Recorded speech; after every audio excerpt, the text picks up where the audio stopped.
Hello, everyone, and welcome to Pro Soccer Talk as we look back at week 3 of the new Premier League season, look ahead to week 4, and try and make sense of all the madness that's been going on early in the Premier League season. So, for myself, Joe Prince-Wright, the host and the lead editor and writer at Pro Soccer Talk, delighted to say Andy Edwards and Nick Mendola are joining us, two wonderful writers from Pro Soccer Talk. Lads, as always, a pleasure to chat with you on this wonderful day that we talk back about what has been a wonderful start to the season.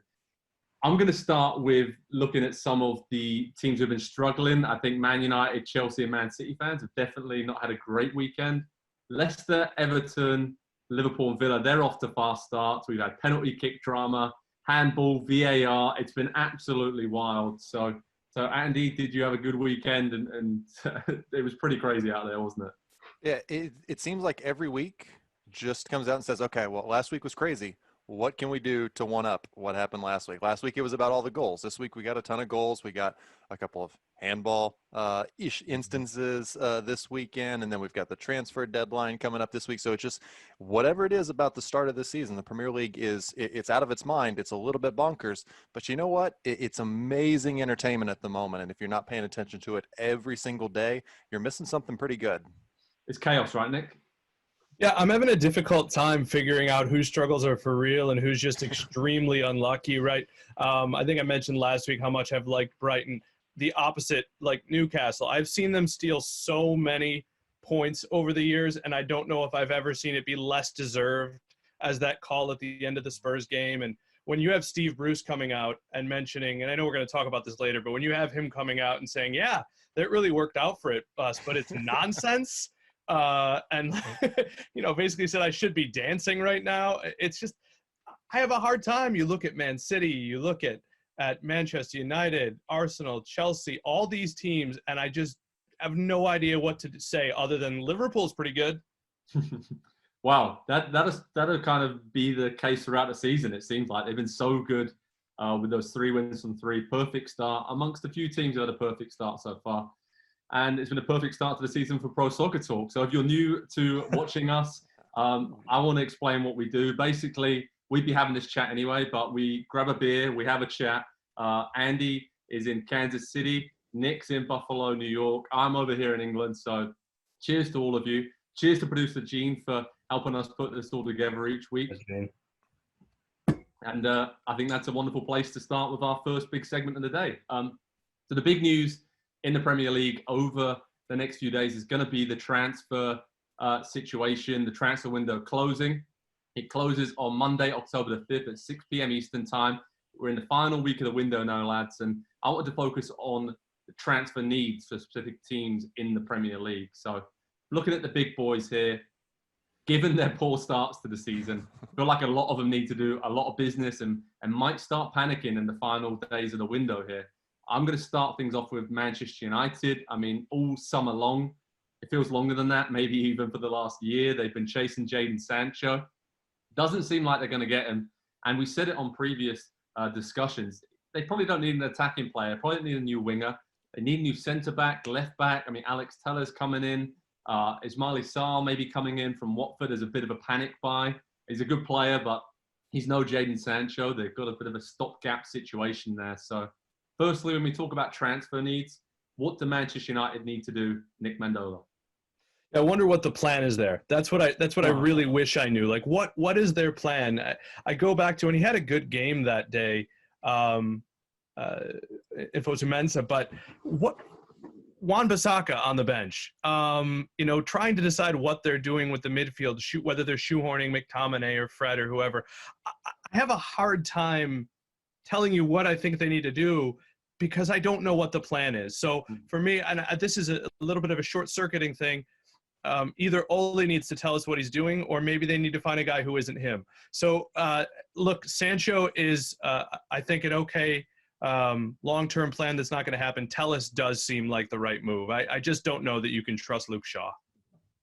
Agreed. Andy, you kind of concur with that with Manchester United? Yeah, my response, I think you're spot on with what's the plan. I also think a relevant question to ask would be, Is Ollie actually in charge of that? Do we know who's actually in charge of that? Does he have any say in that? Does he get to give any kind of input in the players that are signed? Because the transfer dealings over the last, not just a couple of years since he's been there, but years and years going back now, essentially since Sir Alex Ferguson left, there has been no plan. It's been, okay, what's either the most expensive player we could buy or the biggest name player that the most people around the world know. And we're going to buy those players, and we're going to try to make a team out of that. It's like the Galacticos from Real Madrid, just on a slightly lesser budget, slightly lesser quality, and in a much more competitive league where you've got 4 or 5 other teams on a similar level. To where if you're not at your very, very best, you're not going to get points on the day, let alone compete for titles. And they've not truly done that since Sir Alex left. I can see now Man United's new nickname, Not So Galacticos. I'm going to go with that in the future. Sorry. So Gareth Bale, Sergio Reguilon, Thiago Alcantara, those are some of the players they've gone for and haven't actually been able to get in the transfer window. So they are in that situation with Ed Woodward, the executive vice chairman, probably doing those deals. He's under a lot of pressure now, and you can see Man United fans clamoring for, can we have some kind of activity? Can we have new players coming in? But taking this full circle back to Nick's point, what's the bigger picture here? What is the point of signing a new winger just for the sake of it when you could have Jadon Sancho in 6 to 12 months' time? I mean, isn't it probably better just to wait for him? And when you could get him from Dortmund, if he is actually the player you want to build your team around. So, especially if you're going to spend 75% of that amount on a much lesser player. Exactly. Again, what's the point? Exactly. So big questions there for Man United in the final days of the window. Want to move to Arsenal. Aouar from Lyon, do they need him in central midfield? You've got Thomas Partey they've been linked with, but it doesn't look like Atletico Madrid are going to let him go this summer. But Aouar's a quality player. If we look at Arsenal against Liverpool, they did okay defensively at times, but when they did have the ball in possession, they were just sloppy, giving it away. Al-Neni and Xhaka, they're okay, they work hard, but they haven't got that extra quality that Arteta really wants in the heart of the midfield. So he would be a big upgrade, Nick, right, to this Arsenal midfield. And it's the kind of player that Arteta needs, but probably deserves after the good start he's had to life in charge of Arsenal. Yeah, I worry a little bit about him in the sense that Pepe has had very good dribbling stats and creator stats coming over, and they haven't quite found a fit there. Maybe that's just a fit problem. But when I look at their team, I still have concerns about what the plan is building out of the back. I mean, we keep seeing Tierney at center back, who is an incredible fullback at Celtic. Gabriel didn't even play yesterday. Maybe I missed something. Maybe he has some sort of a knock that we don't know about. So Partey, right, that seemed like the move. That seemed like the guy for them that maybe would draw it. But when we talk about Lyon and the way that they create, and Klopp came out yesterday against an Arteta who has fooled a lot of people and basically said we knew he had to play a high line against Aubameyang. And it seems like what they took him out of the equation, it came down to Lacazette, who had some very good chances, but right, that creator, and we haven't seen the consistency out of Ceballos yet, right? On his best day, like last week, he was absolutely wonderful. You know, pick 1 or 2 moments from him yesterday and you're not going to find him. Andy, what do Arsenal need to do in your opinion? I'll be very brief with this because I think it's a pretty simple fix for Arsenal, at least if we're talking about midfielders. They need Thomas Partey or a player very, very similar to him. That is the player in the role, the position that they've been missing, not just this season and last season, but for years and years and years. They have so much attacking talent. They will never struggle to create chances, but to keep meaningful possession when not creating chances is also an important thing. And I don't think they have the midfield kind of base to be able to do that. And so they are going to shoot themselves in the foot far too many times this season because the midfield is just so imbalanced. It's a lot like the Man United midfield, actually, but it's very, very tilted towards, the attacking half of the field. So get Partey, pay whatever you have to, and I promise 12 months from now, 24 months from now, it'll look like a bargain. It'll be a party at Arsenal, right? Sorry, I couldn't help myself with that one. Talking about another team that looks a bit imbalanced, obviously Chelsea have added a lot of attacking parts, haven't they, over the summer? We all know how much money they've spent.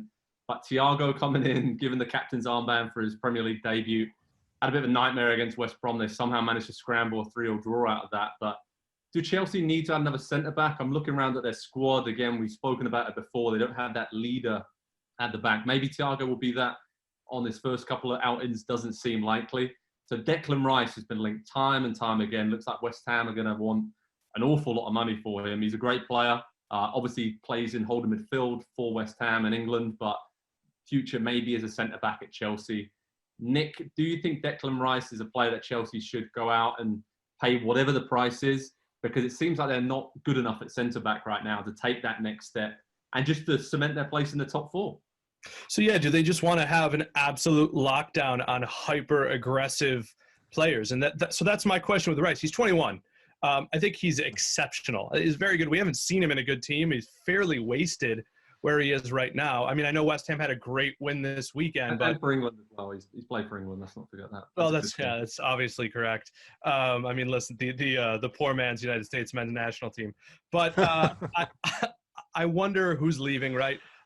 There have been notes of Conte leaving, Jorginho leaving, because Kovacic, Conte, and Rice. Listen, they all have a little bit different. Kovacic is a little bit better with the ball. Conte is a little bit more hyper, but they're very, very, very similar players, I think. So what is the plan then? And again, we keep asking this, and maybe Andy's right.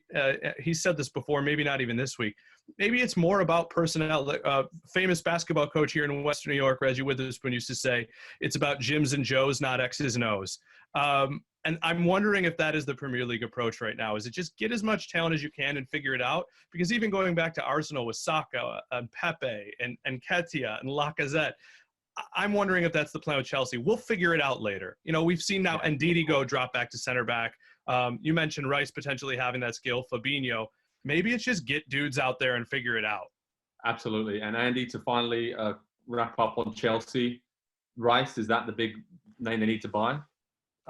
If he can play center back, sure. But and I'll hold my hand up and say, not watched enough of West Ham over the last year or so, because why would you? I think at this point, but to know whether that transition is going to be smooth, seamless, rough, if it should be. So I don't know. It's going to cost them a ton, and to get anybody in, seems like somebody's going to have to go out now because that squad is getting pretty big.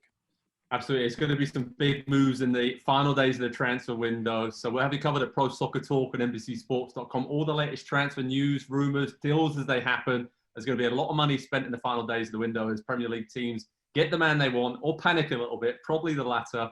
And as we look at some other teams around the league who need to do business, Fulham, West Ham, Burnley, teams who have some relegation fears, they'll be pretty busy.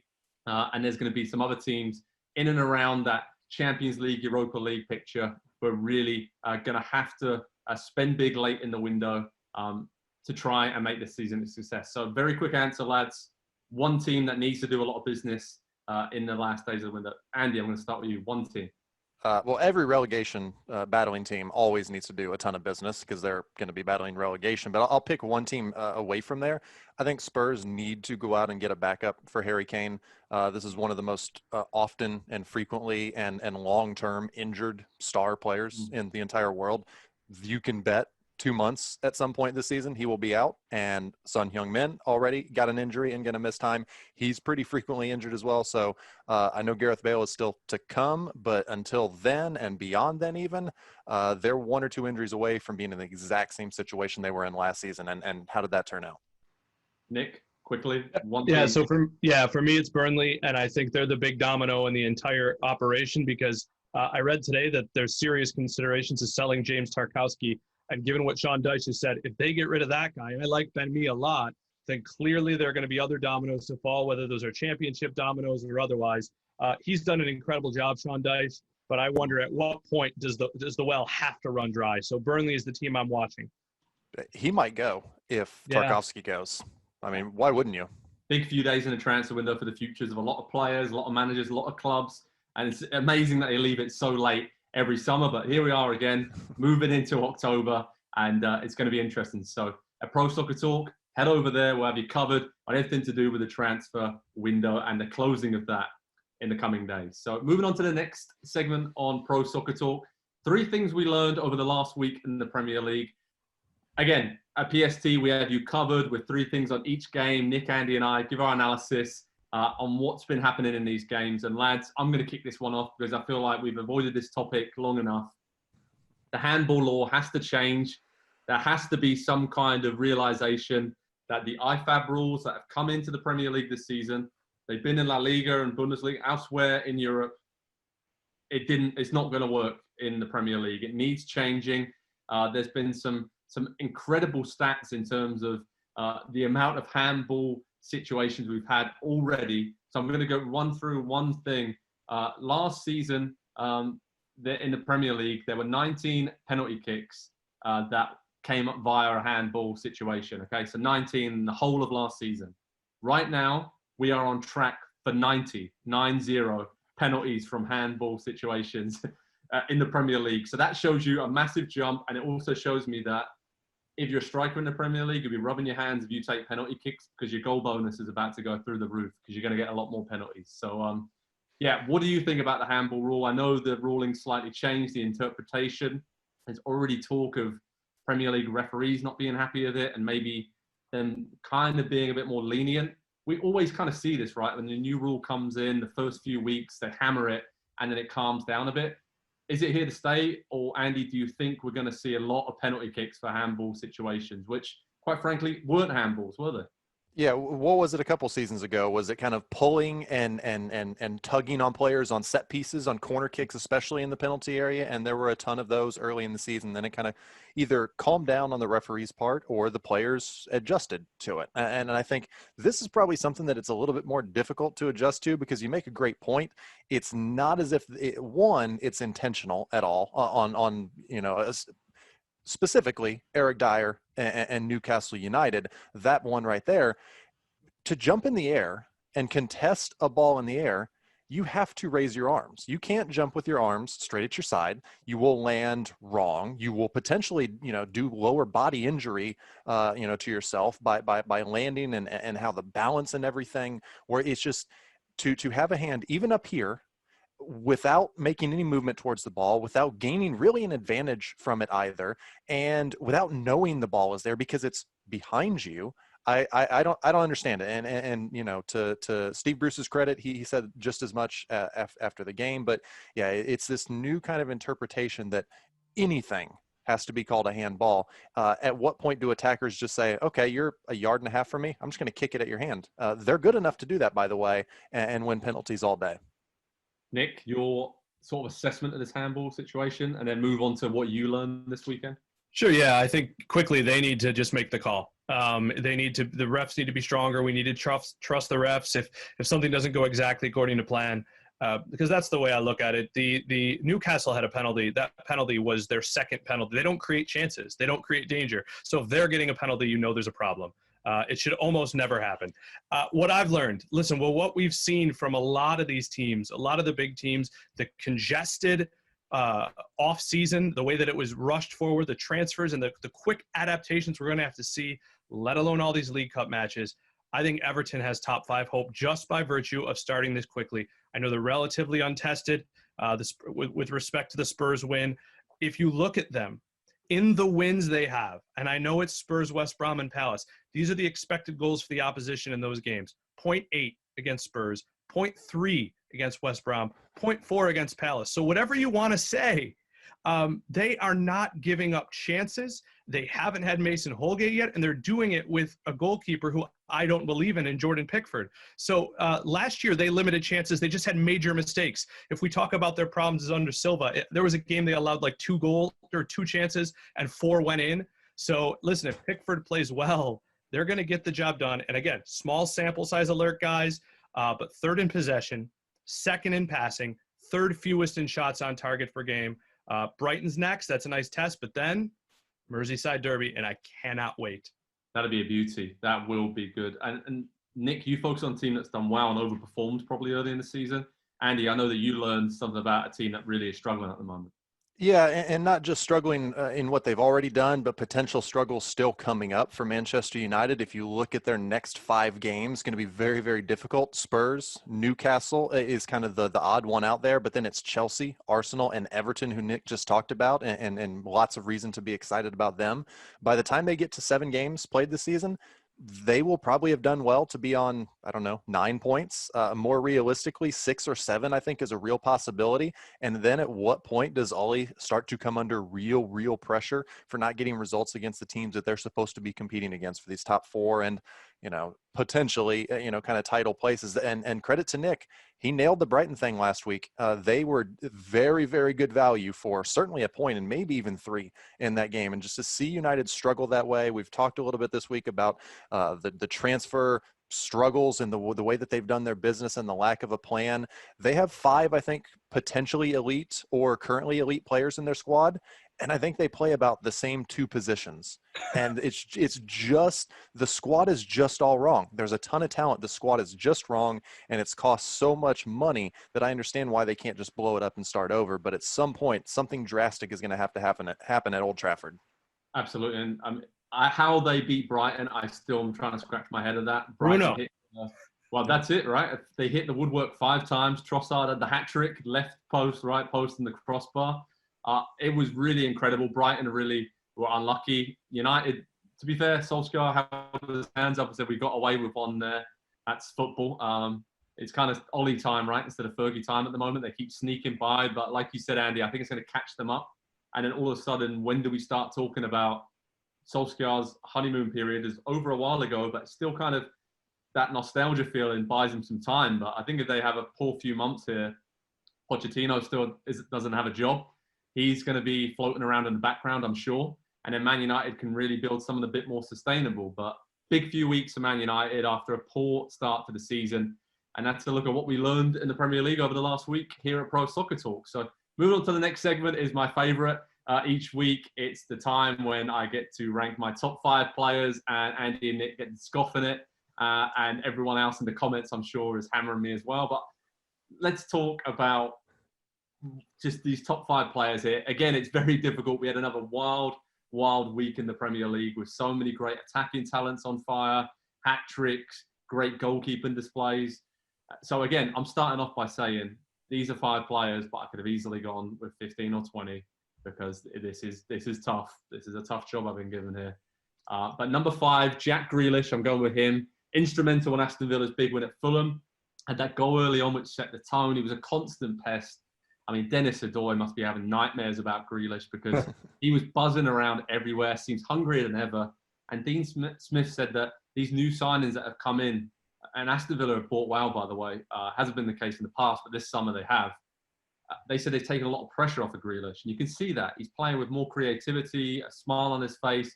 Obviously, he's signed a new long-term contract, and he's got his England debut. So things are going well for Villa, and things are going well for Grealish. So he's in my top 5 this week. Number 4, I've got James Rodriguez. He's down one place slightly, but he was involved in everything good that Everton did at Palace. Lovely ball to set up the move for the first goal. Clip ball in. Wasn't a handball on Joel Ward. We've already talked about the handball situation, but James, when he's on the ball, the creativity around him, the life he brings to this Everton attack, it really is wonderful to see. It really, he's had some interesting tweets with people having threads about how bad he was at Real Madrid. And then his response was, well, it really wasn't that bad, was it? If you look at the stats, I'm actually a very good player and won Champions Leagues and La Liga midfielder of the year. So it looks like the best bit of business of the summer so far to get James in at Everton. But let's see when he goes into January, February, the wind and the cold is whipping off the Mersey and it's snowy and icy.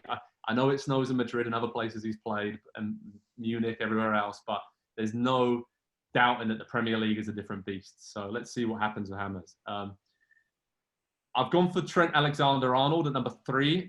Some lovely crosses against Arsenal. Really is the only right back in the world who seems to dominate play from right back. He continues to just push so high, starts that high press, is an extra attacker. And I'm convinced that somewhere along the line, he will end up as an attacking player or even a forward, in one of those, when Salah, Mane, Firmino, when Liverpool fans don't want to think about it, but when they eventually move on, I think he could be a forward with his attacking intent and his creativity up there. So he's in number 3. Number 2, Jamie Vardy. He's up 9 places in my latest rankings. Of course, had that hat-trick against Man City, cut the penalty kicks. I mean, ripped him to shreds like he has done so many times against Guardiola's side. Leicester are perfect. Vardy started off the season really, really well. Obviously, he has that confidence of the Golden Boot last season. And he's just smart, He's not wasting any energy whatsoever. He's a wily old fox now. Plays for the Foxes, makes sense, checks out. But for me, Vardy is a player that's reinvented himself under Brendan Rodgers. And, if that injury isn't serious, they'll be hoping that it isn't. And Leicester, again, a lot of people are talking about them being under the radar for a top 4 spot. And I can see that, especially with some of the struggles we talked about with Chelsea, ManUnited, and Arsenal and Tottenham rebuilding and all the rest of it. So we'll wait and see. If Vardy keeps scoring, Leicester are going to be right in the hunt for the top 4 spot. And then number 1, I'm going to go with Sadio Mane again. I mean, 1 goal. Of course, he had that elbow for the red card situation early against Arsenal. Probably got away with one there, in my opinion. But he's just a box of tricks. Like he probably doesn't know at times what he's doing, and that's no disrespect to him. But he just plays off the cuff. It works so well. Defenders are petrified of him. And again, I voted for him for my Football Writers Player of the Year last year. He's brilliant, and I really do love watching Sadio Mane. So if you want to see my top 20 in the Premier League player power rankings, go on to ProSoccerTalk at NBCSports.com. All 20 are listed there. Those are my top 5. And Nick, Andy, anything to jump in there with players I missed out, or anybody else you think deserves to be in the top 5 of the power rankings this week? I do. Listen, I'm going to toot this one for a long time because he's carrying United, and it's Bruno Fernandes. It is right now. I just thought of this. Ready for this? It's Bruno or it's brutal. I mean, that's where they're at right now. He is one of the only attacking players who's averaging more than 70 passes a game. He's absolutely driving them. That I can't say enough about how good he was against Palace. And what I didn't know when they signed him was how good he was and committed to tackling and interceptions. His heat map's crazy. He's on the left side. He's on the right side. He's in his own half. He's in the attacking third. He might be, the next level below KDB. I absolutely love this guy, and it might be why Ed Woodward's holding on to his job. Absolutely. Andy, anybody else you think deserves an honorable mention or to sneak into that top 5? Not to sneak into the top 5, but certainly worth mentioning, and a name that people probably need to familiarize themselves with just a little bit more. Jack Harrison, coming from New York City FC, sold to Manchester City, and then gone out on loan a couple times. Now at Leeds United, he got the assist for their late winner to Patrick Bamford over the weekend. Right. He had a goal in the opening day against Liverpool. He continues to climb and climb and climb in the world of this game, to the point that every time he makes a step up, I think, oh, I didn't know he could do that. I didn't know he was cut out for that level, that he had that quality. And so if this is just going to continue from him, then he's going to end up at a top 6 side within the next couple of years. And we could be talking about, him as kind of one of those very unique paths to stardom in the Premier League. Absolutely. Of course, Man United Academy product, then went to Wake Forest, New York City FC, got drafted, and ended up at Man City, out on loan. And Jack Harrison, he was on my list, I've got to say it now, but he was on my list of sort of players that could sneak in there. And I think we're going to see a lot of him in the Premier League in the years to come, be it with Leeds United, Andy, or someone else. So the latest player rankings, go over to ProSoccerTalk on NBCSports.com. We'll have you covered, and we can debate about it there, because that's pretty much what we spend our spare time doing. Who's a good player, who's going where, and who deserves what. Okay, looking ahead to Matchweek 4 in the new Premier League season. And don't forget, you can watch all the games on Peacock, on NBCSN, on Big NBC. We'll have you covered with all of that stream link information, team news, previews. That's all up on ProSoccerTalk on NBCSports.com. Gents, I'm going to start with Man United against Tottenham. It's undoubtedly the big game in Matchweek 4. And 2 managers who are maybe under pressure a little bit, Ole Gunnar Solskjaer and Jose Mourinho. Son's out injured for Spurs. That's a big blow for Tottenham. And both of these teams, they want to obviously finish in the top 4. That's their main priority each season. But when I look at their squads, I see a lot of holes in these squads. And Andy, Tottenham, are they capable of finishing in the top 4 this season with some of these injuries piling up already? Yes, because I don't know that there's 4 other very good teams in the Premier League this season that don't have significant holes in them the same way that Spurs do. And what about Manchester United? Same exact answer. There's maybe this season actually 7 teams if you throw Everton into there, and if you believe that Arsenal, will kind of find the balance and get things right. So yeah, I think it'll be very interesting. I'm intrigued to see this battle between Harry Kane and Harry Maguire in this game.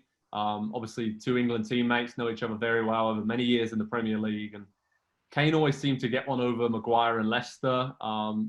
done okay against Man United. But Man United have matched up pretty well against Tottenham in recent seasons. So it'd be interesting because we know that United now are a counter-attacking team. But can they sit back? Because Tottenham like to do the same thing as well, really, under Mourinho. So are we going to see them cancel each other out? I'm not sure. I think with some of the injuries that maybe Man United are slowly getting into their groove, maybe they'll just edge this one. But it will be pretty tight at Old Trafford between these two teams. I think they're very evenly matched. As I said, to get into the top four, it's probably going to be a successful season if they do that. For Man United, they obviously want to get to that next level. And I don't think they're anywhere near challenging Liverpool, Man City yet this season. So, Nick, your thoughts on Man United Spurs, the big game? And I know you want to focus on another big game coming up this weekend. For sure. My thoughts on United, fairly simple. I think is Paul Pogba going to show up? And I'm not being that guy who questions whether he cares or anything like that. I just don't think he's been particularly strong this year. The other thing I'll be watching very closely is the fullbacks. Very interesting to see how Spurs look with this new setup. Matt Doherty's had his moments as well. And are we going to see Wan-Bissaka? So there's a lot to look at there. I'm also looking at Chelsea Crystal Palace. Who's going to be back? Who's going to be ready? Are we going to see Ziyech? Are we going to see Pulisic? On paper, this one's a breeze. But Palace is idle this week. Chelsea has Spurs in the League Cup. You look at those goals also that West Brom scored against Chelsea. And I look at what Callum Robinson did, and I wonder if Wilf Zaha is going to do any worse. So I'm looking at Reece James on that right side against Zaha if he gets on his favorite left side of the pitch, I should say. I think it's going to be interesting. Again, Chelsea should be a breeze, but Roy Hodgson's done some pretty wonderful things over the last couple of years with a roster that is, let's say, overperforming a bit. Absolutely. And Andy, what's the game you've got your eye on this weekend? There's quite a few out there, but I know one in particular you're looking forward to. Yeah, Leeds, Man City, another potential kind of tricky, under the radar kind of, upset potential for Man City. We saw what happened to them last week against Leicester City, and there was something that was said in the studio by Mr. Robbie Mustoe after the game that really caught my attention and made me think, and it kind of fits in with the theme of something that we've talked about with multiple clubs, especially the big clubs in the Premier League this week, is what's the plan there? And I don't want to overreact to one loss and a big loss, kind of an embarrassment for a team like City that it was over the weekend.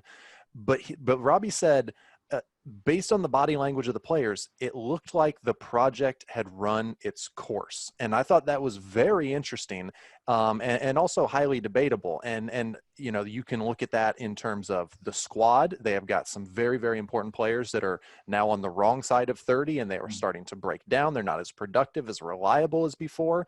But also with the manager. Has Pep Guardiola ever built a team and a squad or done a rebuild? And that's kind of the situation that they almost find themselves in coming up in the next 12 or 18 months. And so is he the right person to do that? I think he'll get an opportunity, but how long will that opportunity be? If there's not results immediately, will he be gone? And so I just question kind of what's going on at City. What's the long-term plan there as well? They seem to have been a little bit more organized and had things, kind of set out in front of them than some of the other sides. But that's just a potentially very dangerous situation for a team that I still think only has about 13 or 14 first-team players for the game this weekend. The injuries that they're dealing with, there's so many things going on with them that by the time they get to 7 or 8 games played this season, they could about be out of the title race already once again and kind of just hand it to Liverpool. And I would just like to say now in our season predictions, the only one here that did not pick Manchester City for the title. And, we're 3 games in. They're 2 games in, I think, as well. So it's early. Wow. But look, how are you boys feeling about it? I think there's something to what Robbie said. I agree with that statement, that could be a concern. But again, they brought in Delap, and there was nothing going. They had no one. Their record is terrible without Laporte. He had a positive COVID test. So, I think it could go down that road. I don't think you're wrong to think that. But again, 13, 14 guys, the guys that they were playing, Aguero and Jesus out. I'm not ready to make that call yet. It's early in the season, obviously, like Andy said, but I think, we are at ProSoccerTalk. We want to give our analysis. We want to give these sweeping early sort of predictions. So You guys are doing it at home in the pub with your mates as well. So we're doing exactly the same things, looking at how teams are looking early in the season.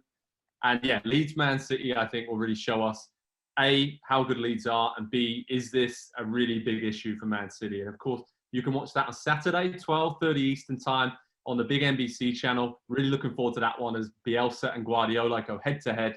This will be a game for the purists, won't it, lads? That'll be really, really good. So one other game I've got my eye on is Aston Villa against Liverpool. Two perfect teams, locking horns there. Excited to see how Jack Grealish can do against Liverpool. Maybe a few injuries there in midfield. Defensively, I don't want to use the word sloppy because Klopp doesn't like that, but obviously there are a few mistakes early in the season from Liverpool. So can Villa make the most of that? Because they've improved defensively, so it could be a really good season for them. So really, really big week coming up in the Premier League. Week 4 is going to be interesting. Here at Pro Soccer Talk, we'll have you covered with all the latest team news, analysis, previews, stream links, anything you need ahead of this weekend. We'll have you sorted. And Andy, Nick, and I are really looking forward to it. So all that's left for me to say is thank you for joining us on Pro Soccer Talk. Had a wonderful time chatting, grabbing a beer. We'll probably grab another one later, right, lads, virtually. I'm here in England. Nick is in Buffalo, and Andy is in Kansas City. And we're going to chat about all things Premier League. But head over to ProSoccerTalk at NBCSports.com, and we'll speak to you all very soon. Cheers.